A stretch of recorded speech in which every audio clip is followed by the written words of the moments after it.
Welcome to another of our extra sessions. Today, I have the pleasure to introduce you to Andrew Coles, Career Strategist and Program Manager at Correlation One, with a degree in Psychology and Human Development from Kansas State University and a Master's in Academic Advising from the same university.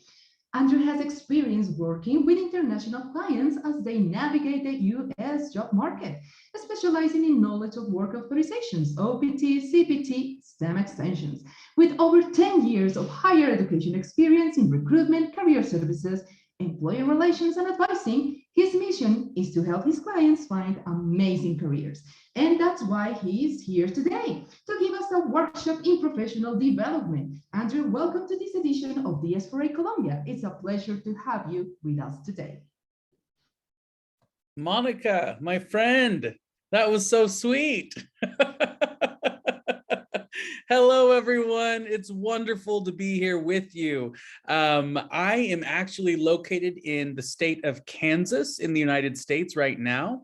And so it's so amazing to be with you all via Kansas in Colombia right now. So thank you for this opportunity and so great to see all of you. Well, I can't see you all, but I know that over 200 of you are here. So with that, let me start my presentation for this evening. Okay, wonderful. Monica, can you just verify you can see my screen? Yes, we can see your screen. Wonderful. All right, thank you. So today we are going to be talking about tech resumes and or CVs. We'll get into that as we get going here. But hopefully this is kind of the things that we'll hopefully leave with today. So first of all, understanding the purpose of this document that all employers require, whether that's in Colombia, whether that's in Europe, whether that's in the United States, they all require some type of document to apply for a job. So we'll understand more about that. We'll also talk about how you might format your document and maybe some of the sections that you might have on that living document. We'll also talk about how to write strong bullet points to really get to the heart of the work that you do and some of the accomplishments that you've achieved. And then finally, how do we update or create a document to translate your experience to a targeted position, maybe even a new field altogether? So I know that a document or a resume or a CV geared towards education will look completely different geared towards technology or other industries. And so I want to walk through that as well. So if all of that sounds good and we're excited about that, then let's proceed. One more thing that I want to share with all of you before we get going is I want to use the live chat channel on Slack because the next two slides are going to ask very specific questions of you. And so please make your way to Slack. I know a lot of people are already over there. So please go to live chat to answer these next two questions. Hey, Carlos. Okay, so the first question I have is, as someone making a career transition, what do you fear a hiring manager might be most concerned about? So they have your document in front of you, they have your CV, they have your resume. What do you fear that a hiring manager might be concerned about? Experience, experience, experience, yes. Years of experience, lack of experience, solid experience, experience. Lack of background in the field, experience. Juan, that's a really good thing. Why? Why this change? The reason of change, why the change? Are you all sitting in a cafe together? So you're all talking to each other about these answers? They're absolutely correct. And you're all hitting all of the answers right here. Skillage, skills, experience, absolutely. Specific degrees, maybe even. Absolutely. Yes, yes, yes, yes, and yes.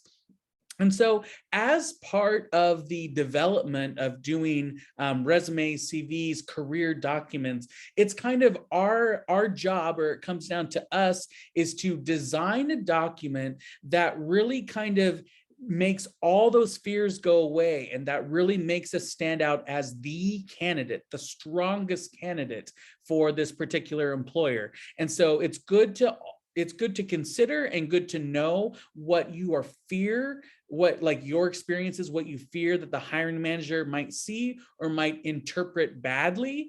But then it's good to know those, because that's how we kind of uplift everything on your actual document. So thank you for participating in that exercise. Now I have one more question for all of you though. One more question. Let's jump into that. So again, as someone making a transition, what are some assets or strengths that you can bring that someone else could not? Datafolio, motivation,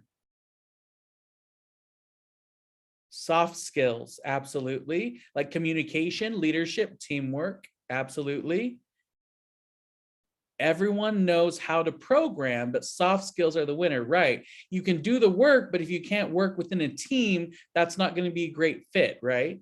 Domain expertise, previous experience, experience on the business, knowledge, absolutely. Motivation, specialized business knowledge, adaptation to new environments, passion, fresh point of view, flexibility. A project we just made to showcase, absolutely. That's something you can physically show, tangibly show someone. What you can do with the data, how you can interpret the data and make decisions from that. Absolutely. Papers, motivation. Again, these are all huge things that we can highlight even more to help alleviate or get rid of those fears that we just identified in the last exercise. That's great. Good. Wonderful work, everyone. So I think something that I love this image, because I think when employers are looking for talent, sometimes they write job descriptions that are so specific, line by line. When you might read that job description, you might think there is no one who would fit all of these things. And that's exactly right. Sometimes they are looking for a unicorn. They are looking for a unicorn of a candidate. And so, yes, they might ask you to have this, that, and that. But really, if you just have maybe 3 of those, they'll consider you, and maybe they can train you on the rest of the things in the actual environment, in the company, in the business, etc. And so don't get discouraged when you see some of these job descriptions that say all of these things under the rainbow, if you will, because sometimes they are just looking for that very specific candidate in mind. Yes, thanks, Monica. Please continue to ask any questions that you might have along the way. And so I think then when we see this unicorn, and kind of going off of that last question that we just posed, is what is your unique value add? What can you, as Antonio, as Monica, as Luis, as Viviana, what can I bring specifically to this position? So I think that's something that we all should be thinking about as we go along with this presentation. So then we get back to this kind of key question. What is the purpose of a resume or CV? Well, the first thing I want to touch on or identify are the differences between those 2 names, a resume and a CV. I understand that in your country, it's probably typically known as a CV. Again, from being in the US market, we refer to a CV as a resume. However, it does get kind of confusing, because in America, we do have a document called a CV. However, those documents are very different from what businesses are expecting for a resume. And so CVs in the US are mainly for academia or in higher education or in research, okay? And so I just want you to all be aware of that. So I will use the 2 words interchangeably here. So a resume and a CV as being the same document, but just understand in the US market, a resume and a CV are going to be different. Again, a CV in the US is going to be more academic and research focused. An academic CV, as I like to call it, will also be much longer in length and have a lot more information than what a typical business resume would have. So I just wanted to clarify that before we jump into everything else here. Okay, so a resume or CV is designed to get you the interview, right? That's the main thing. It's to open that door, to get our foot in that door, impress them on paper so that we can impress them even more in an interview. Highlight relevant professional experience and skills. That is the key word, that second word, relevant professional experience and skills. So yes, it is important to include all of your experiences or the majority of your experiences as it relates to a new job. So as some of you said on here, soft skills. So we talked about communication, leadership, teamwork. Absolutely. Those are wonderful things to highlight. However, we want to try to organize our documents so that the most relevant professional experiences can be towards the top, because we know that recruiters aren't spending a lot of time going line by line, reading every single thing. We know that they're skimming. We know that they're only taking a few seconds to read through everything on that first glance. So number one, it needs to be as clean as possible, as organized as possible. And with that organization, you want your most important skills or the most relevant skills at the top to get their attention right away. Exactly, Alberto. Thank you for that. Yes. And honestly, I don't have a resume in front of me. I wish I did. But whenever I look at a resume for the very first time, I don't read anything. The very first thing I do with the resume is I look at it as an image. And you know, when you look at something, like think about a newspaper, the layout of a newspaper or a magazine, when you see something in print for the first time, where do your eyes go? To the headings, to the bold letters, to any images that you might have. And so it's really important to understand at first glance, what will an employer's first impression be? So just thinking about some of those things. And then another thing that a resume is designed to, it's designed to focus on your contributions and accomplishments rather than the actual tasks. Yes, it's fine to mention tasks, but remember, this document is your document. It's your representation to that employer. So yes, you and Monica and Paul, you all might do that same job. And so if you had resumes next to each other, you would not want them to be the exact same thing. You want to focus on your accomplishments, your achievements, and that's what helps set you apart from other candidates.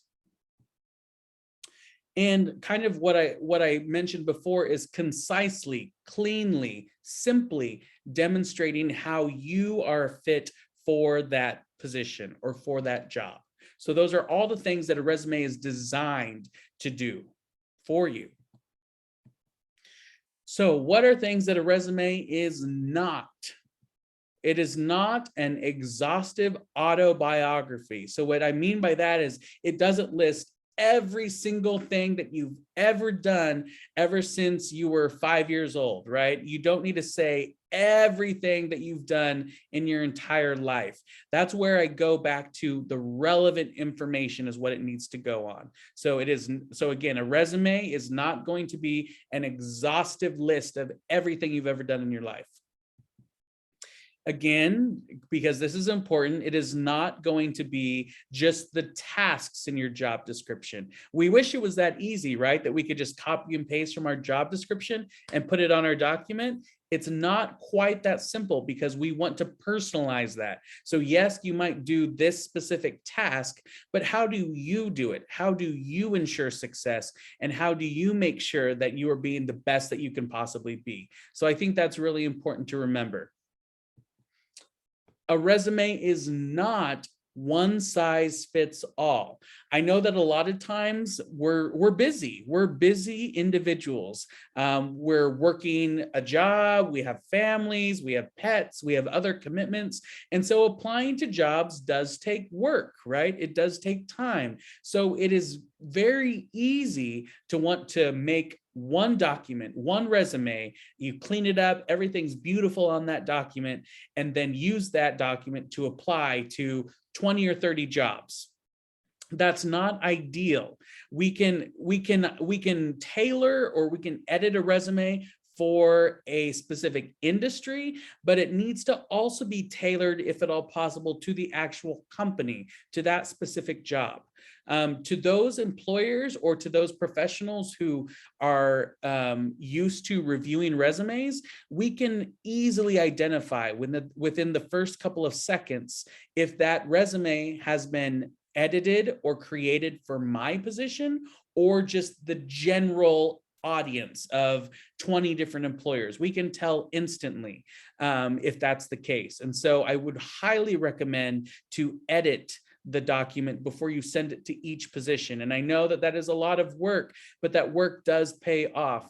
Even if you just edit maybe the first top of your resume, and again, that first top part is going to be the most relevant, the most important aspects of your experience to this job, at least edit that a little bit so that that can be edited, personalized for that specific job. Okay, great. Let's go back to live chat. What is the ideal length of a tech resume? A, 2 pages, B, 3 pages, C, 1 page, D, 5 or more pages. I love it. I love it. Again, you're all sitting by each other at the cafe. I know it. I know it.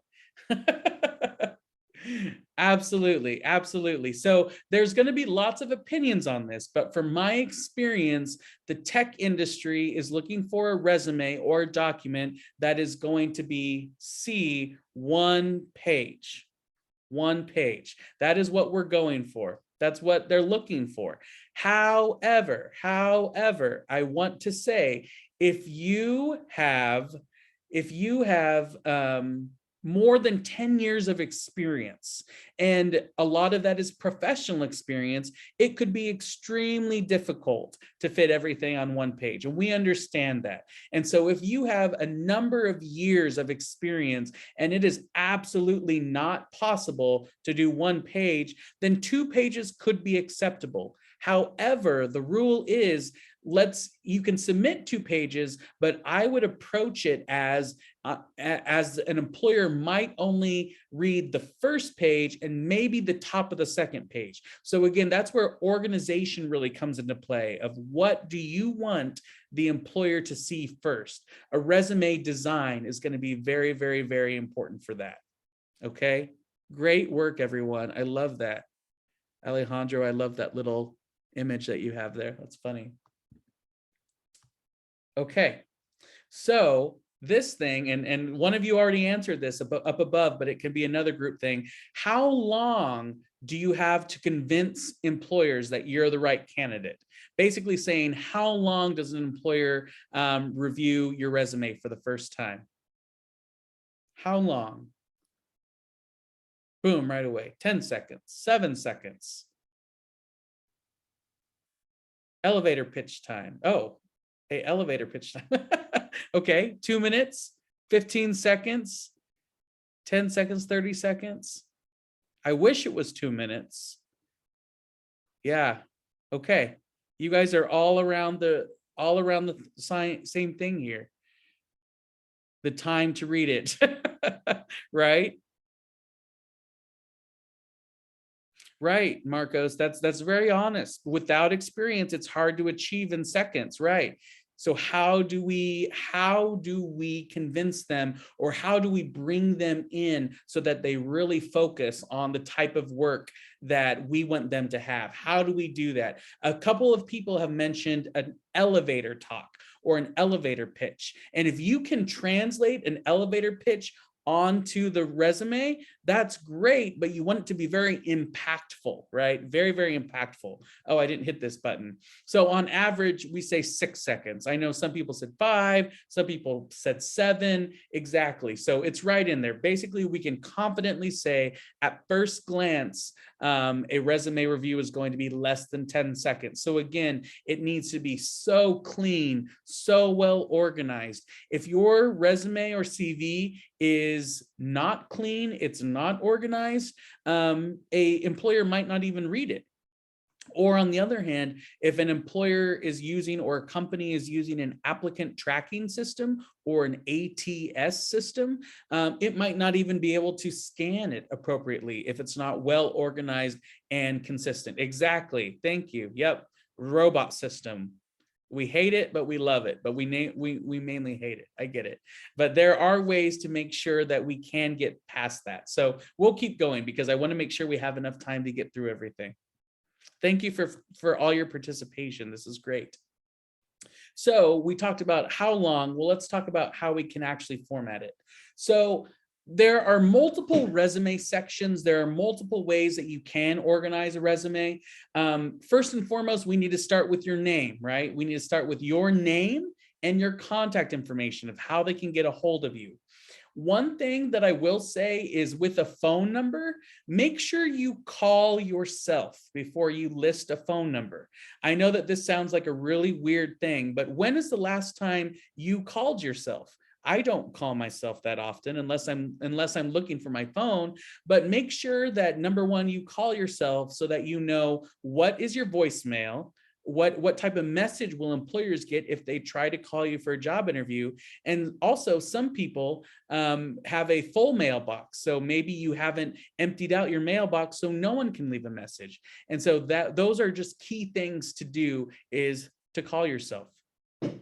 You can list, your mailing address, where you live, the city and the state, your LinkedIn URL if you have LinkedIn, etc., just so that they have a good way to get a hold of you. The next thing that I would really highlight is the skills section. So that the technical skills come first, or those skills that they're most looking for in that job description are right there. So whether you're a person or whether you're a robot, how they scan it, make sure that it's right there at the top so that right away they know, okay, this person is eligible, is qualified for this position. Let's keep going. One question that just got put on here is, why shouldn't we put the education section at the beginning of the resume? I think that's a great question. And I think when a lot of us are getting trained on resumes, or when we're first coming out of school, that is kind of the thing that we want to start with, is our name, our contact information, and then our education, right? Well, that's good, but then think about how much professional experience you've gained since you got your degree. If the degree is really highlighted in that job description, must have a degree in, then an education section at the top is fine. However, most of the time, these job descriptions are going to focus on skills. What do you know? What are you trained on? And so again, if an employer is only taking 6 seconds, we want to make sure that all of those requirements, or all of those really important things, are at the top, front and center. I know that a lot of people might move some of those skills to the very bottom of their resume, but that's not helping you. You want to put it towards the top so that they can see it right away. An experience section, of course, we talked about making sure that you're highlighting your most relevant experience first. That could even be its own section, relevant experience. That would be good. Education, we did talk about, so education is always great. And then there's always some optional sections too. It could be projects, it could be leadership, it could be a summary of qualifications. That could be right at the top too. I did forget to mention that in the resources channel on Slack, I did post a handout that does have some examples in it. It's called DS4A_general. And it's in the resources channel. So please go out there and download that if you would like that. But it does have some of these tips as well as resume examples at the bottom. I think there's about 3 or 4 different examples on there. So you can kind of see how some people have formatted their documents in the tech space and where that can be a little bit more recognized too. Where can we add goals or recognitions on the CV? David, if I were you, I would probably attach those accomplishments and recognitions within the actual job experience where you were recognized or had those achievements. If they are in school, or if you got them in school or outside of the work environment, you could have an accomplishments section on your CV or resume, I would probably move that a little bit more towards the bottom so that you still get credit for it, but that it's not distracting from some of the more related experience that you might have above. Yep. How and where can we put certifications such as DS4A into the resume? If you go to the resources channel in the handout I just mentioned, on all of the resume examples, the DS4A is listed on those resume examples. So you can specifically see where to put it. But I would recommend to put it under experience or a relevant experience section rather than putting it under certifications or education, because what you're doing in this program is really impactful. You're learning critical skills for that next job. You're working on projects. You're producing things that can be shared with employers, that can be shared on your LinkedIn. So absolutely, you can put some of those things there. Again, the handout is in the resources channel on Slack. Okay, let me keep going. Thank you for these questions. I know that a lot more of you are going to be asking questions, so please keep them coming. This is an example of some different headers that you might have. I know that these might be a little bit different than what you might have in Colombia or what you might see. However, these are kind of what the US job market is looking for. So there's 3 different examples here. The very first example is probably what most employers are looking for or do see. It's the full mailing address, the full phone number, the full email address. That's pretty standard or typical. However, in the US recently, some people have decided, you know what, they do not need to know exactly where I live. If they just know the city that I'm at and the state or the region, then that's good enough. So that's what that second example shows. Then we have the third example of completely getting rid of any geographic location and just focusing on a phone number, an email, and a LinkedIn link. And really, that's what's kind of become most common lately, is to have that third one there. So just wanted to give you an example of kind of what the US job market might be looking for. You can also add some other things like a GitHub account, maybe a personal website or a blog where maybe you're featuring some of your work that you're doing. I said any other professional social media. Just realize though, that any link that you put on your resume or your CV, it's like that image in the right corner shows, it's an open door, right? It's an open door. If you have a link there, you've given that employer every opportunity to click on that link and access things. So really focus in on your professional social media, such as LinkedIn. Anna, I see that you put, what do you think about having your photo on the resume? Yes or no? This is kind of a big question, right?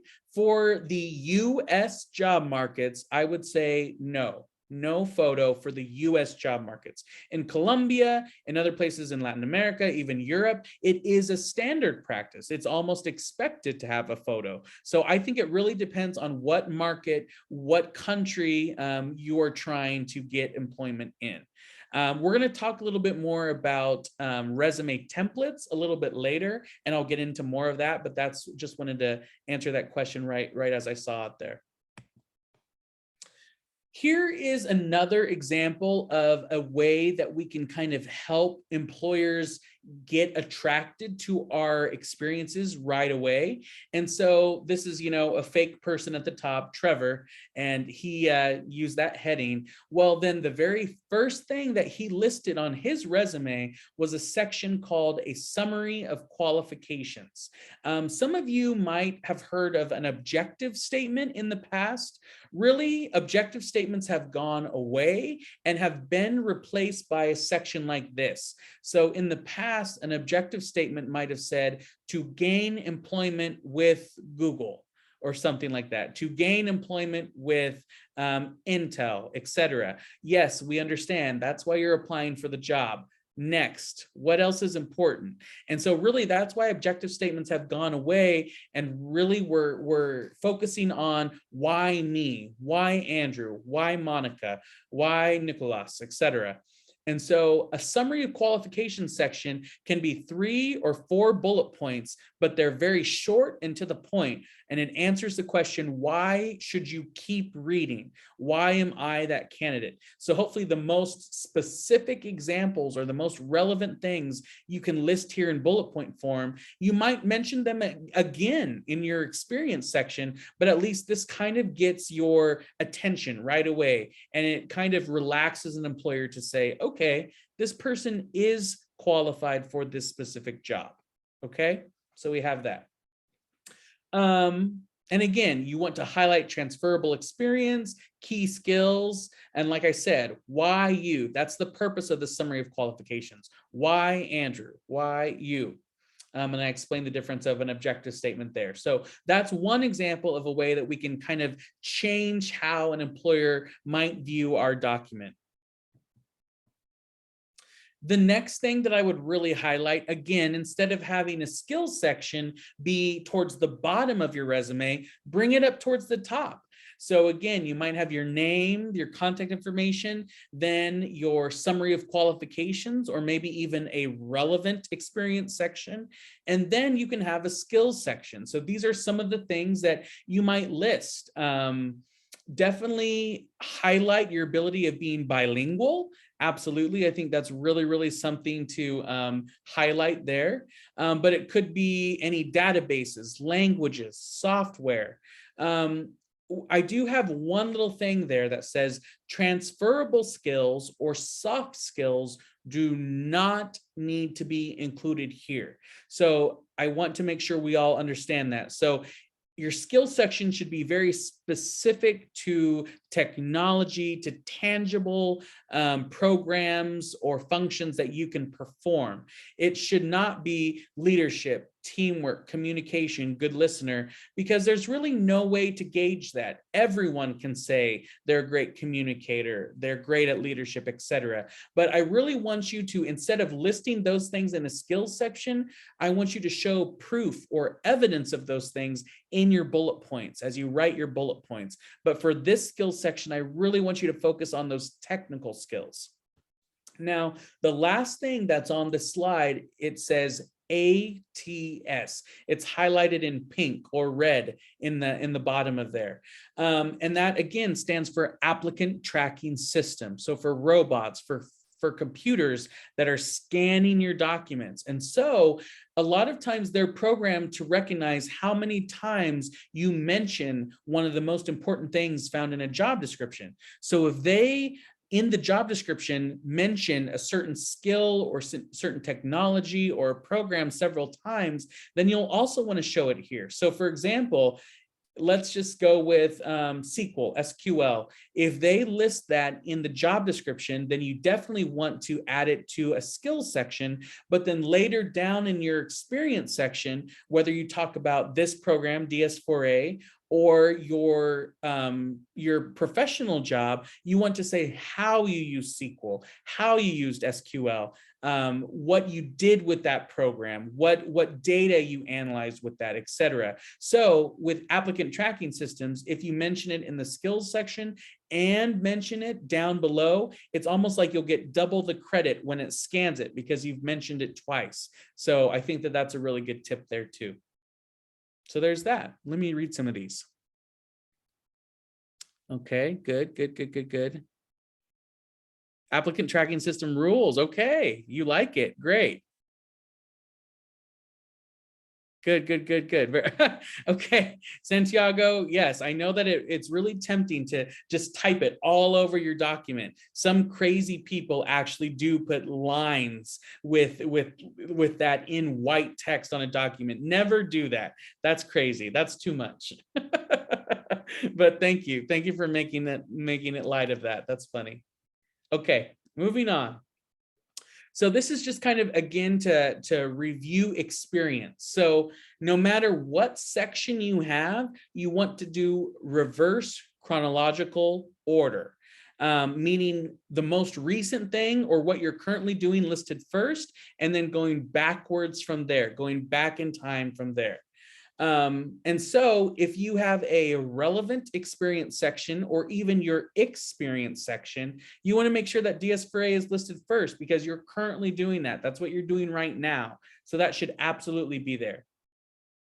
The other thing is, as you list experiences, you want to add at least 2 or 3 bullet points for every experience that just describes what you did. What were your accomplishments? How did you do that? Because of your work and contributions to this job, what were the results? What were the key indicators at the end of it? And so bullets are a lot easier for a human to read and scan, and also for robots. And so paragraphs are a lot harder to scan. So if you type out an entire paragraph explaining what you did, that's not going to be as welcomed or as easy to an employer to review. When you are making these bullet points, try to start each bullet with an action verb so that you start right away with something actionable versus just saying like, I did this, I was responsible for this. That gets repetitive and that gets boring. So we want to always try to use an action verb. The other thing of that is to don't use the same verb. So don't put assisted, assisted, assisted, assisted, assisted. Try to diversify your verbs.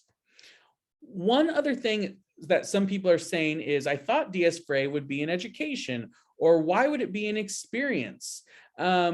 Just think again about, give yourselves credit for everything you're learning in this experience. And so even in job interviews, if they ask you, well, what has been your experience with data science?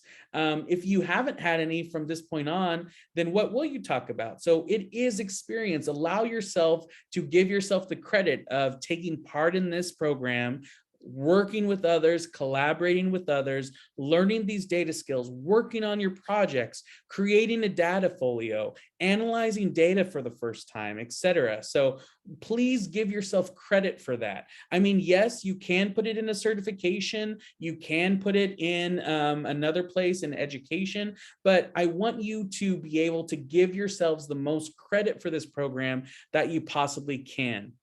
Again, if you're unsure of how to list it, we're going to go through some examples in this presentation. But again, if you go to the resources channel and the handout, it has examples of how people have listed this program in education.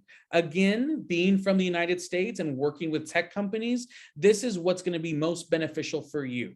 And that's really what I want to make sure that we all understand in this program, that these are all my recommendations from my own experience. But remember, this is your document. So you can put this program any place you want. This is just my recommendations. So just want to identify that. The other thing is, again, with your experience section, again, we want to focus on accomplishments, improvements. And the other thing is quantifying results whenever possible. So if you can say how many people you worked with, the timeline or time frame of which you were able to get a project done, what the percentage of increase in production was or in sales was because of your effort. So anytime we can bring numbers into these bullet points, it's going to be even better. Okay, so just a couple quick things about experience there. Here is again a example of someone being in an experience section. So they first listed their title, then they listed the company in italics and the location, and then the dates are over here. This is a really nice, clean way to do this, as long as you're consistent throughout and through all of your experiences. So you'll see each bullet point starts with a verb: collaborated, trained and coached, investigated. So they're already interesting because they're not starting with responsible for, or I did, or I completed, things like that.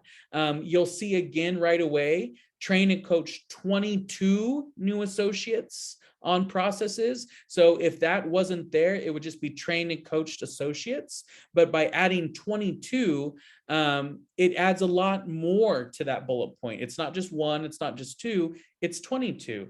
And then that last bullet, investigated inventory mismatch issues with data research tools, resulting in a 7% decrease in errors. Okay. So again, 7% decrease in errors. So being quantitative with 22 and with 7% is very important because it tells you even more of that story. So I think that's great. Here's another example. This is a specific example of someone who started in one role and then was promoted to another role. This is how that could look. So they're both under this Amazon experience, but there's two separate titles. And again, manage, communicate, collaborate, responded, input, processed, managed. Only managed is mentioned twice, is used twice. All the other verbs are different. And that's exactly what you want to try to do on your documents like that. Good. Here are some bullet point best practices. Do not use periods or end stops at the end of the bullets. It stops the eye. And then that's funny because there's a period and end spot there, and it stops it. It stops the flow of things. So try to avoid that. Try to not use personal pronouns like I, we, our. So again, try to focus on those action verbs. Be consistent with verb tenses. So if you are no longer working at a company or you have an experience that's in your past, make sure that you use past verbs and not current or present verbs. It is okay to go on to 2 lines. So if one bullet point is too long, it goes to 2 lines. However, make sure you look at this because you might have hanging words like this shows. Word is on its own line right here. It would probably be easier to cut it off here and do another bullet point. So just be looking out for hanging words. Again, we talked about having action-oriented verbs.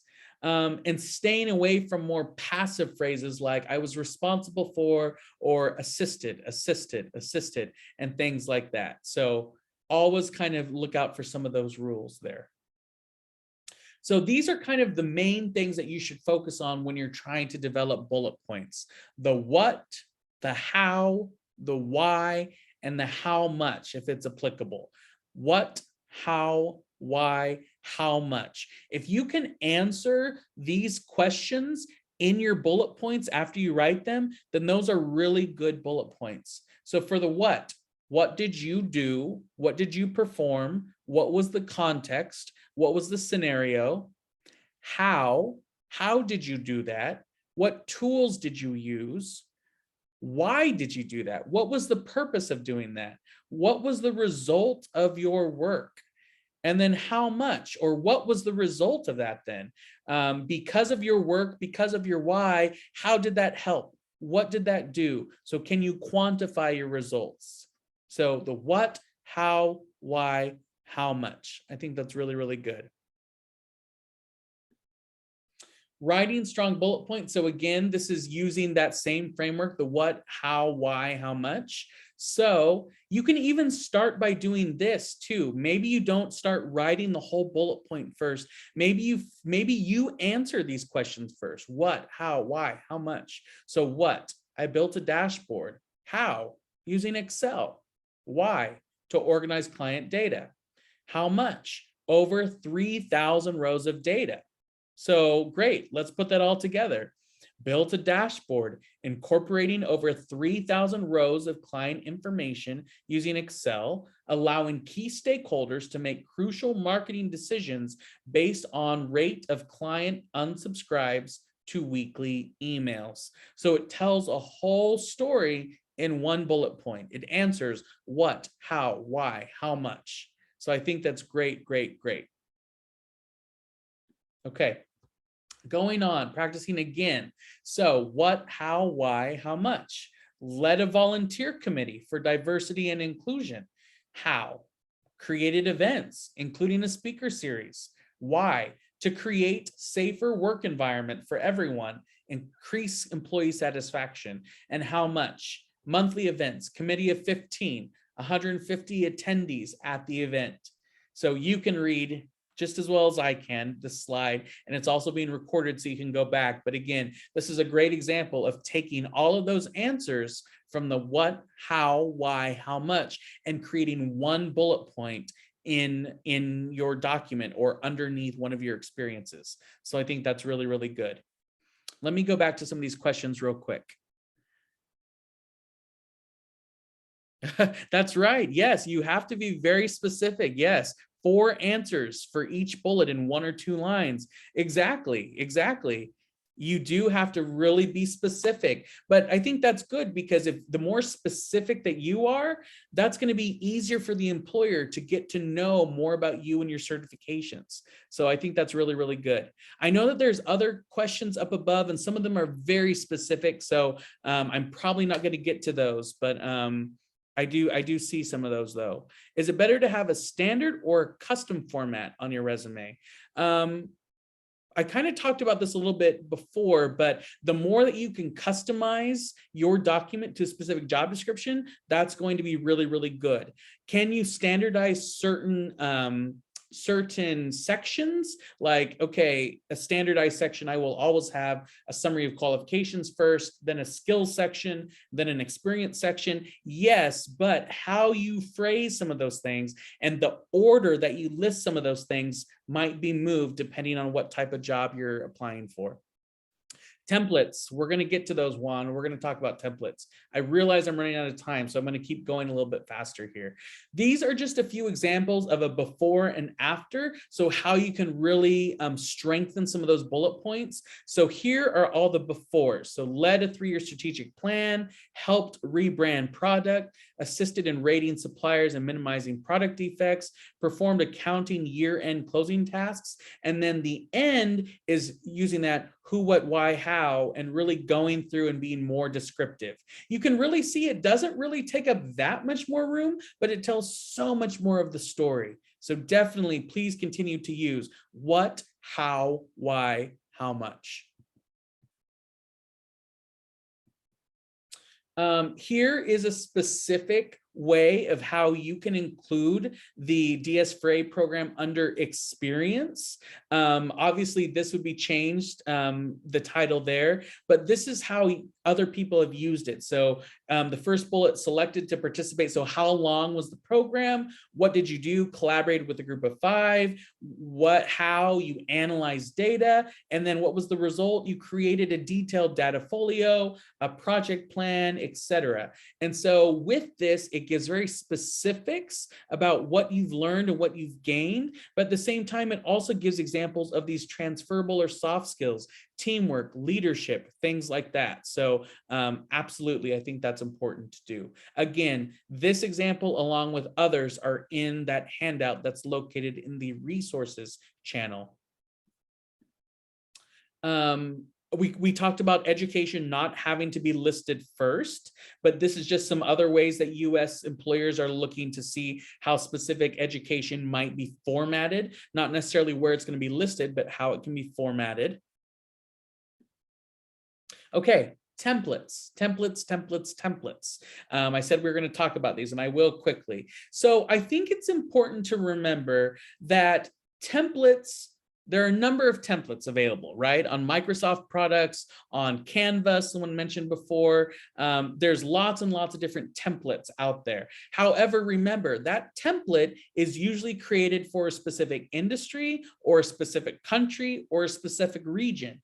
And so if you pull up a resume template, it might not be applicable to the US job market. The same thing might be if you pull up a template, it might only be made for the US job market and no other market in Colombia, in Europe, etc. So you really have to be careful about what template can be acceptable for what area. The purpose and the intent may be different.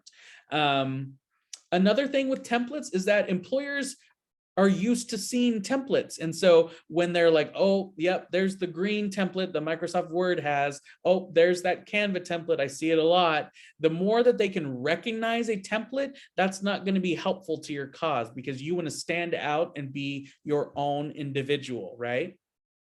There might be other cases where there's unnecessary sections on the template. So again, I know we talked about photos, but maybe you get a template that has a place for a photo. Again, for the US market, you will not ever include a photo, but again, in other places you would. So again, that's an example of an unnecessary section. Some of them might be very designy. The ones on the image here are very designed. For the data science space, they do not want them that designed. They want them very simple and to the point, as you'll see in some of those resume examples in that handout. And so, like I say at the very bottom, do not let a template control how you display your own experience. Remember, this is your document. So make sure that you're allowing yourself to be the authority on how this document represents you to employers. Okay, so let's just review real quick. So we're creating. So make sure that you're making sure that you identify certain sections. Maybe you already have a document, so you might review what you currently have and how do I need to update this? Do I need to update the format? Do I need to rearrange some sections? Is some format inconsistent? Do I have a system or a style at the top, but it's different from the bottom? Do you need to edit your document? Is it too long? Have you proofread it with spelling and grammar? What can you do to improve your document? You might fix it once and think it's all good to go. I update my resume every couple of months, so that I'm always staying on top of what's fresh, what's new, what I'm learning. It's so much easier to keep adding and editing your resume, treating it as a living document as you go, versus trying to scramble and update it when you're trying to find a new job. So that could be, next week, it could be 6 months from now. So always trying to keep your document relevant and living and updated is going to be good for that. One question I see is about personal references. I would not include those on an actual resume document for the US. If they want references, they'll ask for it. Usually in the US, they ask for a resume, a cover letter, and references. 1, 2, 3. 3 separate documents. So I would not include those on a resume or your CV. Again, the writing stronger bullet points, we talked about those. And so these are just kind of the do's and do not. So keep it to 1 page if possible. Like I said before, if you have more than 10 years of experience, it might not be possible. Making sure your email address is professional. Make sure you call yourself, listen to your voicemail, spelling and grammar, keeping things in relevant order and also in reverse chronological order. Like we said before, what you're currently doing now or most recently listed first, and then backwards from there. Things to not do, to not end bullet points with a period or an end stop. Do not say I or we. Don't go crazy with graphics and colors. Keep it simple, keep it clean. Okay, whew. That was a lot of information, and I know I talked for over 50 minutes, so I apologize. But Monica, we have a few minutes to answer some questions. Yes, exactly. And we do have some questions. So let's start with Weimar Lopez, since he was the first, to make the question, and he wants to know what not to include or avoid to include in a resume. I know we already talked about this, but maybe we can give a little recap. Yeah, I think the biggest thing is just to avoid starting your resume with things that aren't relevant or things that they didn't ask for proof of. So again, like if education is not really highlighted in that job description, then why does it need to be listed first? It doesn't really. I would start with that summary of qualifications or skills section, things like that. Just really use that job description to dictate what you need to include on that document. If they don't ask anything about if you've ever owned a cat or a dog, then I probably wouldn't list that I have experience with a cat or a dog. Focus on your relevant skills and what that job description says. Great advice. Thank you, Andrew. Let's continue with Sergio Castro's question. He wants to know, what do you think about LinkedIn Premium for someone who's looking for a new job? That's totally up to you. I think that the free version is absolutely fine. And so just wanted to focus on some of those things like that. Awesome. Now we have Juan Vasquez question. He says, for a candidate that has not lived to code as an spare time hobby, how to overcome the lack of side projects or not having contributions to open source projects regarding other candidates? If your hobby is coding, you're certainly ahead with respect to someone whose hobby is cooking. Right. I think that that's a great question because yes, you are getting experience in this program. However, there could be some other ways that you could. So maybe you watch a YouTube tutorial and practice some things. There are a number of websites that will have free data sets that you can use or free other exercises that you can use to practice your coding. And so any type of project like that, you can add to your LinkedIn. You can add to your resume saying that you have experience with that. Even LinkedIn itself even has some certification tests that you can do that are attractive to some employers. So yeah, those would be my quick answers. Well, now we have a question from Hector Daniel Torres. He asked, what are some red flags that people shouldn't mention in CVs or interviews? I mentioned once that there is someone chronologically sick in my family and it became an immediate rejection. What was that last part? What was the immediate rejection, Monica? Apparently, he mentioned that a family member was sick, and that actually got him rejected. Okay, interesting. So yeah, so for the US job market, anything personal like that won't be good with US employers. There are so many non-discrimination laws in the United States that even any mention of a spouse or children could make that employer uncomfortable. I know it can be really crazy geographically and regionally with Colombia and the US, but yeah, any personal things like that. At the same time, like if an employer would ask you, like, oh, how was your weekend? What did you do? And you could say, oh yeah, me and my family went to the park, had a picnic, that was great. That's okay to do. But I think going in depth of like, oh yeah, my wife, whose name is Andrea, she got sick with malaria, or like we don't need to go into details. There could be a thing as too much information. Thank you, Andrew. Well, now we have Carlos Collazo's question. He wants to know how much design savvy should be our resume for DS? I think it can be clean. If you are going to use color, I would use darker colors like navy or dark blue, maybe some gray. But I would really try to avoid bright colors. I would really try to avoid over designing certain things like the image I showed on the presentation. You don't want it to be really flashy because data really isn't looking for that. Again, they're looking for those skill sets that they put in their job description. And speaking about design, David Lopez wants to know, what tools do you recommend us to create a well-designed resume? That's a good question. So I know that I said, don't use templates. However, you can use those programs where templates are found, but not use the templates, if that makes sense. That was a really weird way to say that. So, I mean, Microsoft Word, you can use. Canva, you can use. So just because you use a InDesign, Photoshop, just because you use more of an artsy program to do your resume in, doesn't mean that you have to put all the colors and all the images on there. It can still be a clean document. So, just utilize some of those. Word processors or a really simplified data program would be fine, or design program. Awesome. So now we have one of our TAs, Carolina Rico, that wants to know, what do you think about having a personal description in your resume? I would not have it. To me, so I think that there's a difference. There's a difference between a personal section and a difference between a summary of qualifications. So what I talked about in the presentation, a summary of qualifications is a personal section based on your qualifications for the job.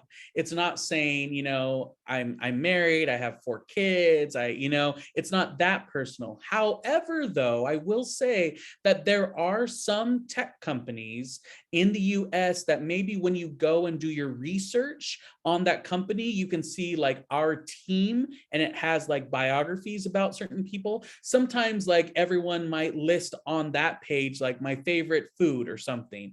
Or, sometimes I've had clients who have designed their resume to include a little section that matches that company's team page or about team page so that it matches with that. So you could do something like that, but it's really specific to that company's culture. If you see proof of that culture being accepted, then go for it. If not, I would not. Awesome. So basically, it would depend.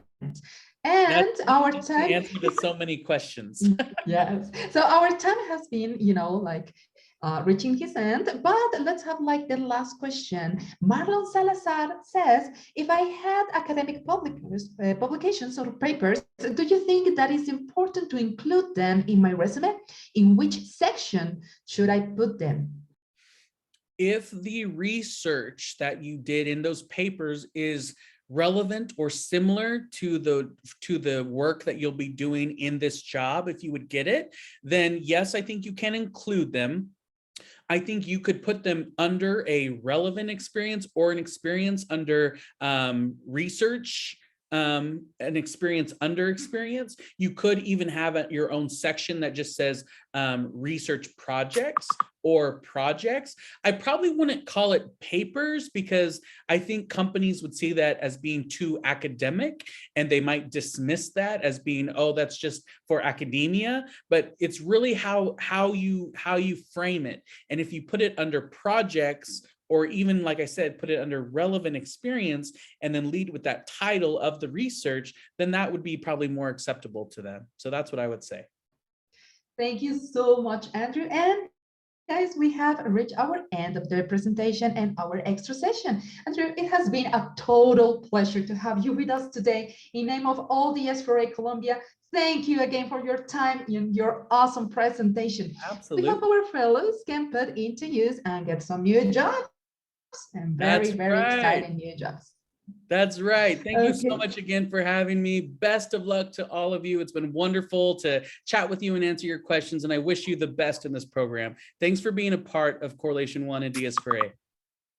Thank you again, and thank you guys. And remember, you now have some time to go and work on those review models if you haven't done it yet. So thank you again and have a great night.